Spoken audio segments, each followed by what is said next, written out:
Okay, so samahan ninyo ako na buksan sa Isaiah chapter 10. So Isaiah chapter 10 verse 27. At makikita natin dito sa Book of Isaiah yung kahalagahan ng tinatawag na anointing. Isaiah chapter 10 verse 27. Okay, kung may problema pa, Elijah, tawag ka ulit. Pag tumawag ka, alam ko na ang ibig sabihin nun. So Isaiah chapter 10 verse 27, sabi niya, "And it shall come to pass in that day that his burden shall be taken away from off thy shoulder, and his yoke from off thy neck. And the yoke shall be destroyed because of the anointing."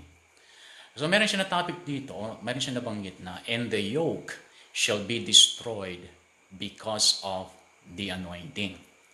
Okay, so yung tinutukoy niyang yoke, sa kanilang kapanahunan, mayroon silang ginagamit na pang-araro, dalawang hayop, then mayroong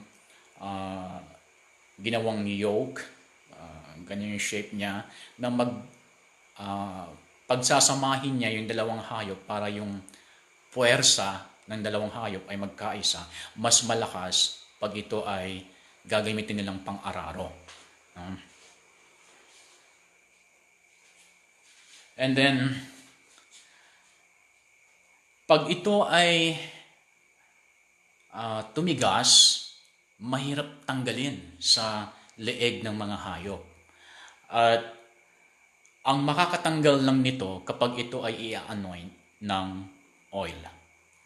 Ngayon, pag i-relate natin yan sa buhay natin, sa buhay ng mga tao, maraming mga yoke, or yung ibang term na ginamit dito is burden. May mga burden, may mga bagay na nagbibigay ng pasakit sa buhay ng isang tao, nagpapahirap sa kanya, nagbibigay ng takot, ng pagdududa, ng pag-aalala, yung mga bagay na nagtatanggal ng ating kaligayahan, nagtatanggal ng ating kapayapaan. So ang mga bagay na ito ay yoke. Ngayon, ang mga bagay na ito ay hindi mo ito matatanggal sa buhay ng mga tao at maging sa buhay natin. Hindi mo ito matatanggal sa pamamagitan lang ng magaling kang magturo o magaling kang mag-preach. Matatanggal ito sa pamamagitan ng anointing of the Holy Spirit. Kaya kapag tayo ay magtuturo, kailangan natin lagi na pinagsusumakitan, pinagsisikapan na ma-anoint tayo, yung tunay na anointing ng Holy Spirit. Kasi pag wala ito, yung mga taong nakikinig sa atin, hindi sila masiset free. Mai-entertain lang sila. At bilang nagpapagamit sa Diyos, hindi pong magandang ehemplo yon na nagtuturo lamang tayo just to entertain, o nagtuturo lamang tayo dahil it feels good na magturo, it feels good na mag-preach, it feels good na mag-perform. Pag ganito lamang yung purpose natin, ay ganoon lang din yung ating ginagawa kapag tayo ay nagti-TikTok o ano man yung social media na ginagamit natin para ipakita sa mga tao yung ating performance. Hindi po yan oobra pagdating sa pagpapagamit ng ating buhay sa Panginoon. It takes the anointing to destroy the yoke of bondage na nasa buhay ng mga tao. Naalala ko nung ako ay bago pa lang na na nagpipreach. Tapos, kasi nag-start ako sa mga barangay-barangay na nag-i-evangelize. Yun lang ang aking ginagawa. Pumupunta ako sa mga bahay-bahay para ipangaral sa kanila na mahal sila ng Panginoon, na kailangan nila ang Panginoon sa kanilang buhay. Yun lang yung aking ginagawa. Wala akong purpose muna noon na mag-establish ng church. At sa mga naaakay ko sa Panginoon, ito-turn over ko sila sa mga church na malapit sa lugar nila. Yun lang ang aking purpose. And then, parami ng parami yung tumatanggap sa sinasabi ko, tumatanggap sa Panginoon, tumatanggap sa salita ng Diyos. At may mga times na napapahiya ako, pero mas marami yung times na talagang tuwang-tuwa ako kasi ang Diyos talaga kumikilos sa kanilang buhay. Hanggang sa dumating yung time na nilid ako ng Lord sa isang barangay sa Santa Barbara at doon ay pinag-stay niya ako doon. Hindi kagaya dati na palipat-lipat ako ng lugar na pinupuntahan. Pero at this time ay alam ko on the inside of me na pinag-i-stay ako ng Lord at para naman mag-disciple. Para naman mag-train ng mga tao. Nagagawa din sa ginagawa ko. At ito yung time na si Sister Susan ay inilapit na rin ng Lord sa ministry na sa lugar na yon. Si Sister Susan ay taga Ormoc siya, no? Pero grabing kumilos ang Panginoon. Dinirect siya ng Lord. Pero wala sa isip niya na dinadirect siya ng Lord hanggang sa nag-meet kami doon sa Barangay Gigisangan sa Santa Barbara. At doon ay narinig na rin ni Sister Susan yung pagkatawag ng Lord sa kanya at siya yung pinakauna na train ko noon. Naalala ko noon pagka bibigyan ko siya ng preaching tape, puro English kasi yung mga preaching tapes ko noon. Tape pa lang yun, cartridge pa noon. hindi kagaya ngayon. Before pa nagkaroon ng CD, mayroong munang cartridge ng tape. At ang dami kong mga preaching tape noon at kapag pinapairan ko kay Sister Susan, hindi pa niya naiintindihan. Hindi niya masyadong naiintindihan. No? Although yung kanyang mga amo ay mga Korean, syempre English yung usapan nila, iba pagka-fluent na, iba pagka-Amerikano na yung mag-i-English. So nahirapan siya, basta sabi ko lang sa kanya, basta pakinggan mo lang pakinggan. Kasi ang ipinaparinig ko sa kanya noon is yung preaching ni Jerry Savelle. Kasi si Jerry Savelle ay anointed siya pagdating sa evangelism. At yun nga, and then sa mga pinagturo ko siya ng bata, naalala ko pa noon ay alanganin siya. Pero basta sigilan ng sige hanggang sa natuto siya. Hanggang sa naging preacher na rin si Sister Susan.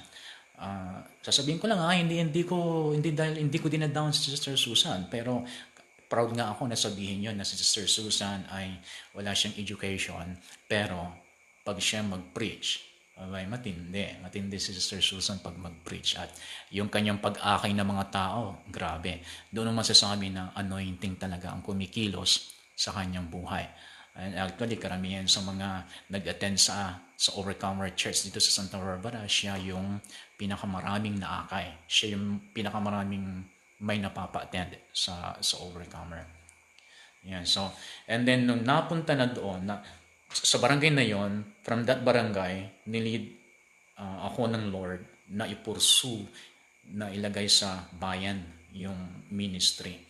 At hindi namin alam kung paano mangyayari, pero ang Diyos gumawa ng paraan. And then nung nandun na kami sa building na yon, nasa bayan na kami sa Santa Barbara,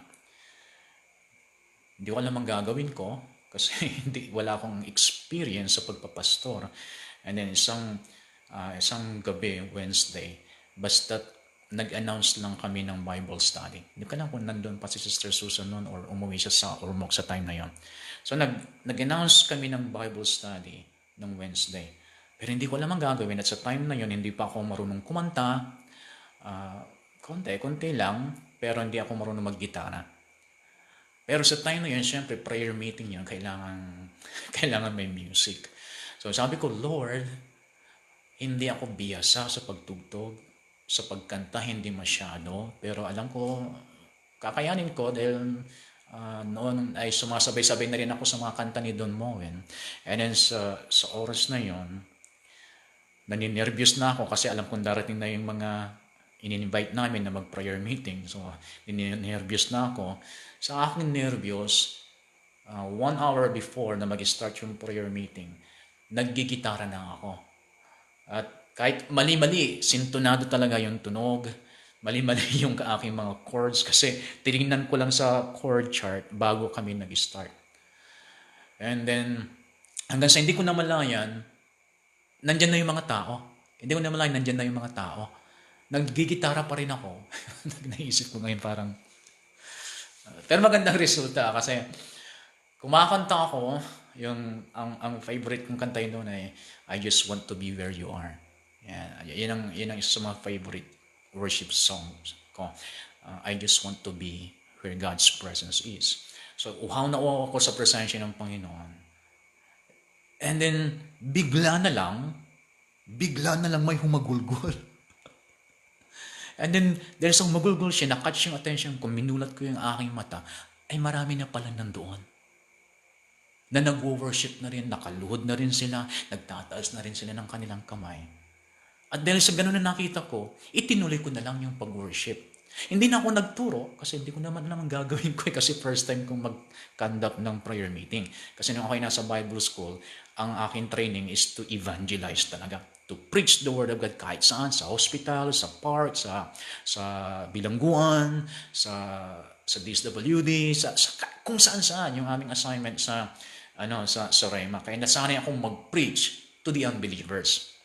Kaya pag ako nag-preach sa mga unbelievers, ang mga unbelievers talaga natutunaw ang puso at kusang lumalapit yan sa Panginoon kahit hindi pa ako nagpapatanggap. So yan ay na-adopt yun ni Sister Susan. So, na-realize ko sa time na yon, sa prayer meeting na yon, na ang Holy Spirit ang nagpa-prayer meeting. Pagkatapos namin, di namin namlayan ng oras, ating gabi na. Yung mga iba, maglalakad pa yan na uuwi.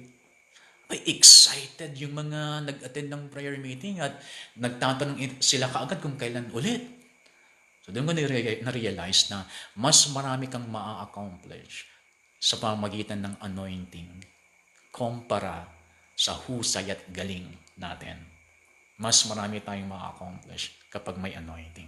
It's the anointing that will destroy the yoke of bondage. May mangyayari sa tao. May positive na mangyayari sa tao kapag sila ay nakinig ng may anointing.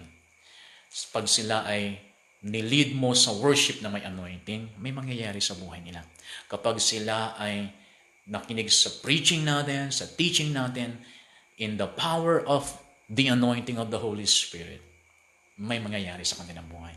May changes, matatouch sila. Hindi lang sila basta natuwa dahil maganda yung pinagturo mo o pinag-preach mo. Kundi talagang alam mo, tuwang-tuwa sila kasi may ginawa ang Lord sa buhay nila. Tinouch ng Lord yung part ng kanilang buhay na in a way na hindi magagawa sa kanila ng kahit sino mang tao. Ganun ang magagawa ng anointing. Yan. So dito sa 2 Corinthians chapter 1, napakaganda ito. So ngayon na-establish ko na it's the anointing that will destroy the yoke. At kung kayo ay music ministers, naku, kailangan yan. Kapag nag-combine, ito nakita ko ito pag nag-combined ang anointing ng music ministers at ng song leaders, hindi mahirapan ang naka-assign na mag-preach.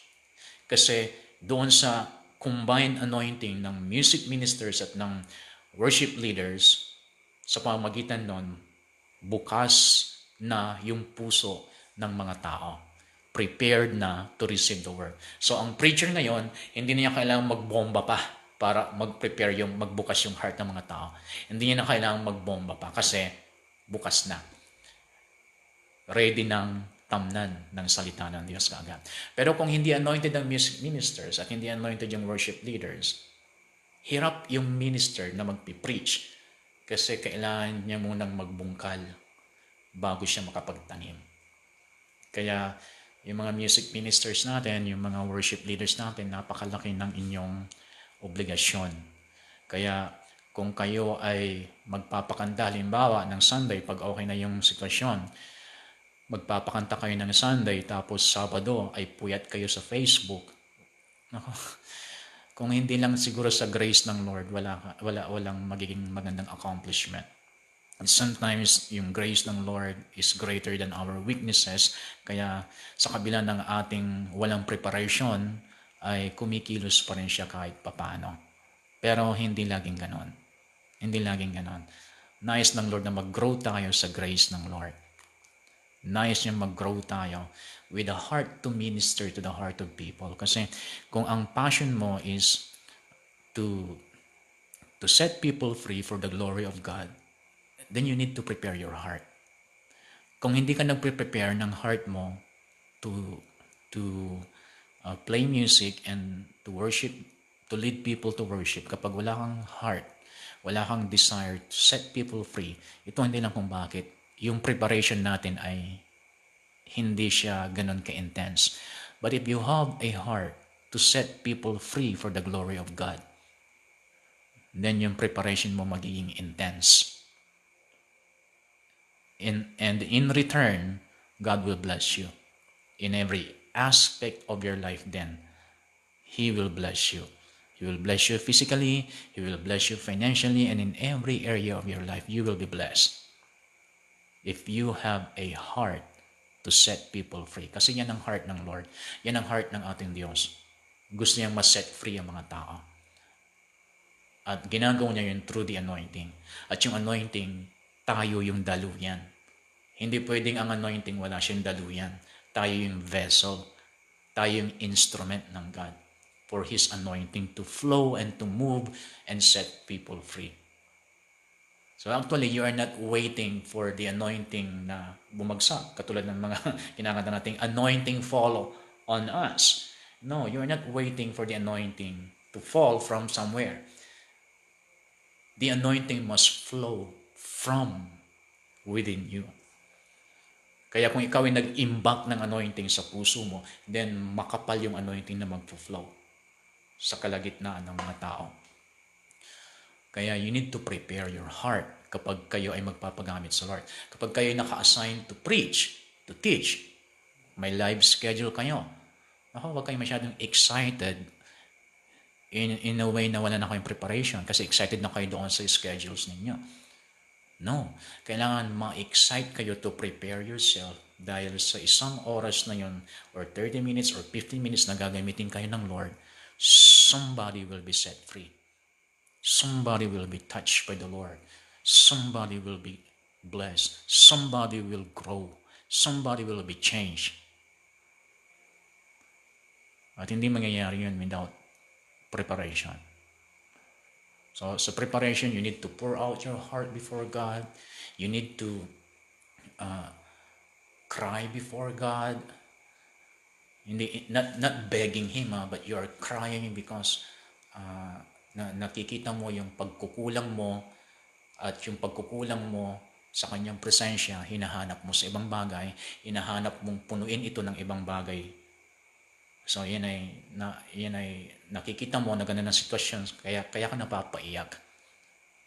So from that, genuine repentance ay mangyayari sa buhay mo. At kapag ginagawa mo yan, kaya nga mayroon akong gustong quotation. Sabi niya, before you can talk well to men before God, talk well to God first about men. Hindi mo maiko-communicate ang Diyos at ang nais niya sa tao kung hindi mo muna inilapit sa Diyos ang mga tao. Yeah, so, ang laki ng responsibility natin. Yung i-treat ninyo na yung live schedule nyo ngayon dahil ito yung ating the best na magagawa ngayon to be used by God and to minister to the needs of people, yung live schedule ninyo, i-treat ninyo na si Lord ang siyang nagbigay sa inyo ng assignment, and that's why you need to prepare yourself because God will use you sa isang oras na yan to set people free. So you are not there to perform. Nakakasawa mag-perform actually. Nakakasawa. Because your performance is all for your own glory. But when you set aside time to prepare yourself because God will use you to set people free, that is for His glory. That's not for your own glory. That is for His glory. Kaya nga sa mga natatouch, maririnig mo sa kanila, praise the Lord, glory to God, mga ganyan. Okay, so again, that is reinforcement doon sa truth na it's the anointing that will set people free.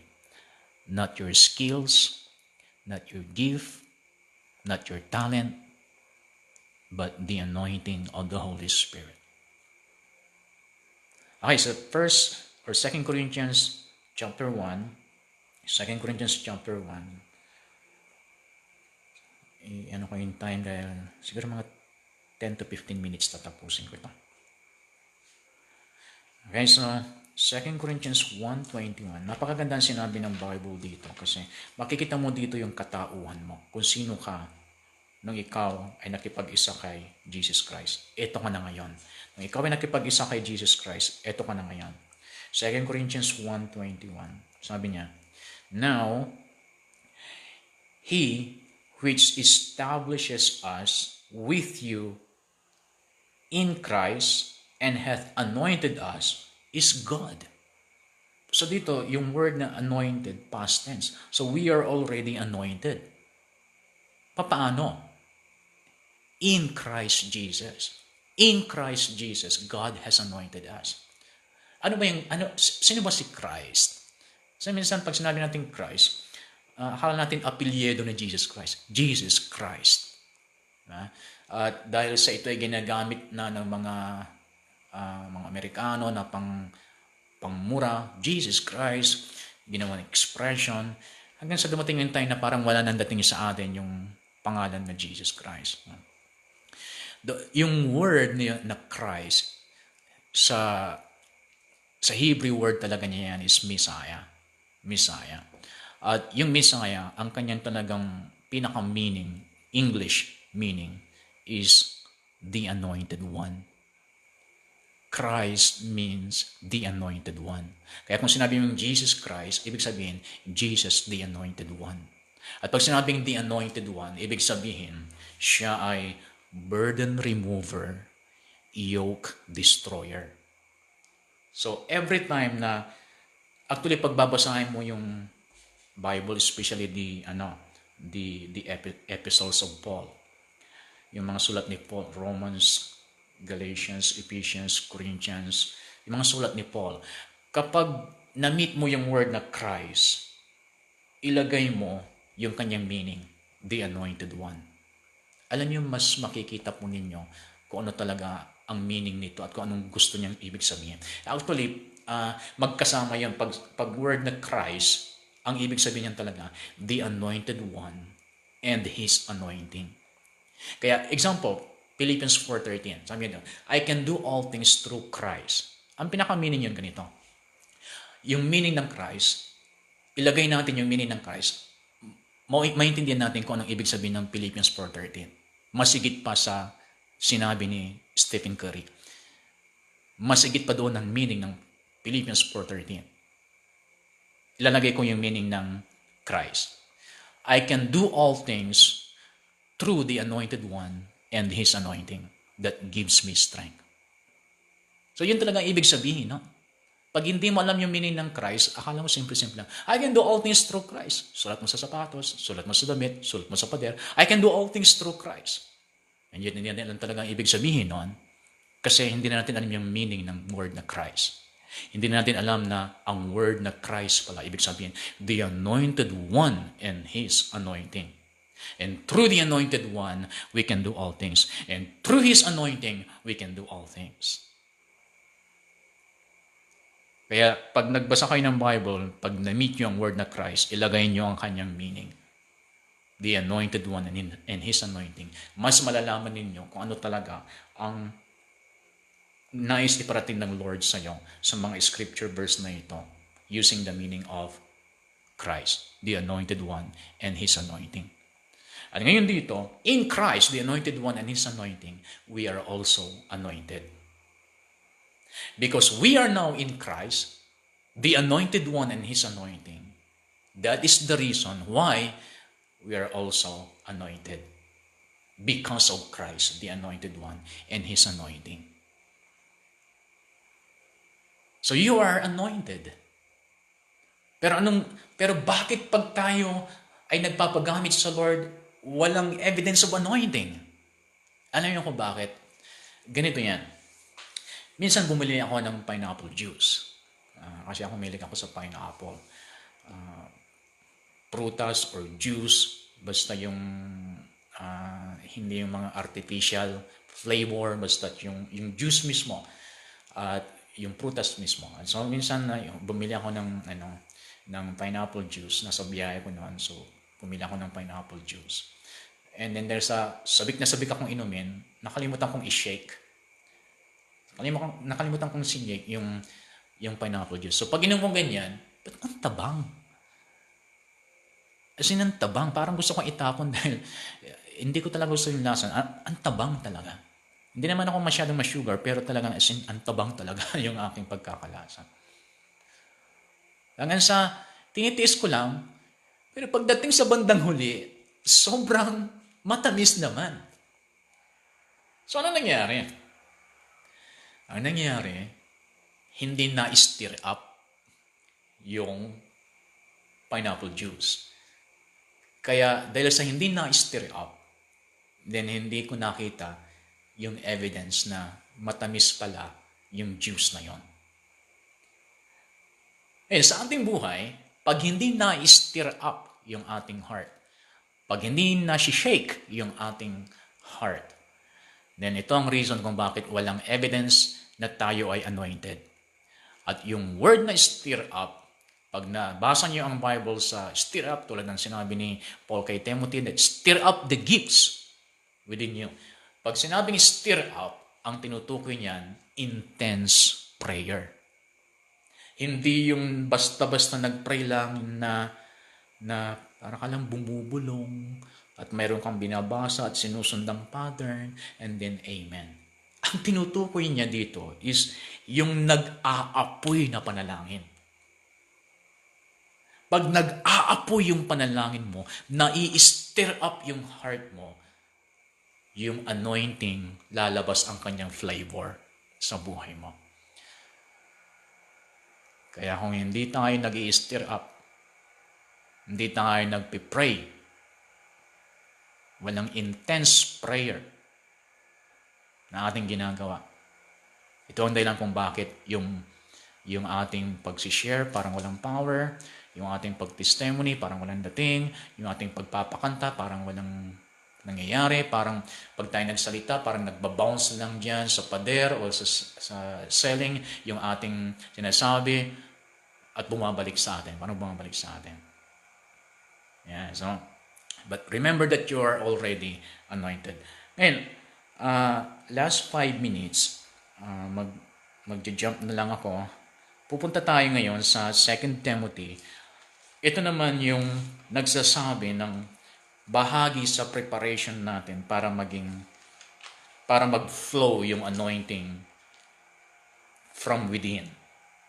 From the inside of us, mag-flow yung anointing. At kapag nag-flow yung anointing na ito, then ang mga tao masiset free. Ayan. So, tingnan natin kung ano yung mga bagay na dapat natin gawin. Although this is grace of God. No? Yung anointing kasi is the grace of God. Pero hindi naman ibig sabihin na hindi natin gagawin yung part natin. Kasi Ito ang sabi niya sa New Testament. Sabi niya, ang bagong alak, the new wine, ay hindi mo pwedeng ilagay sa lumang lalagyan. Kasi pag pinilit mong ilagay sa lumang lalagyan, yung bagong alak, bibigay yung lumang lalagyan. So, ang bagong alak, sabi niya, kailangan niya ang bagong lalagyan. So, yung new wine na ito, pwede niyang inire-represent yung anointing. At yung lalagyan, tayo yung inire-represent. Kapag walang changes sa atin, kapag walang renewal na nangyari sa atin, kapag walang revival na tinatawag sa ating buhay, pag walang spiritual revival, then hindi nababagay sa atin yung anointing. O ilagay na natin sa literal na oil. Kapag ang bagong oil ay bagong gawa, lalo na sa olive oil, mahalang olive oil, hindi mo pwedeng ilagay ito sa lumang lalagyan na may amoy. Kailangan bagong lalagyan. Kahit yung ginagawa niyong langis sa bahay, yung larak na nyog, kanda. Pag yan ginawa ninyong langis, yung nyog, siyempre bagong gawa, ayaw niyong ihalo sa may lumang oil na. Gusto niyo ilagay sa bagong lalagyan, walang halo, fresh, kasi yun ang nababagay doon sa ginawa ninyong bagong oil. Likewise, ang anointing ay parang oil. Hindi ito pwedeng ilagay sa lumang lalagyan. So we need revival muna. We need renewal muna bago mag-flow yung anointing na ito na nasa atin. At para magkaroon ng revival, ng renewal, ito yung pwede nating gawin. 2 Timothy chapter 2, verse 20. Verse 20, ganito sabi niya. But in a great house, there are not only vessels of gold and of silver, but also of wood and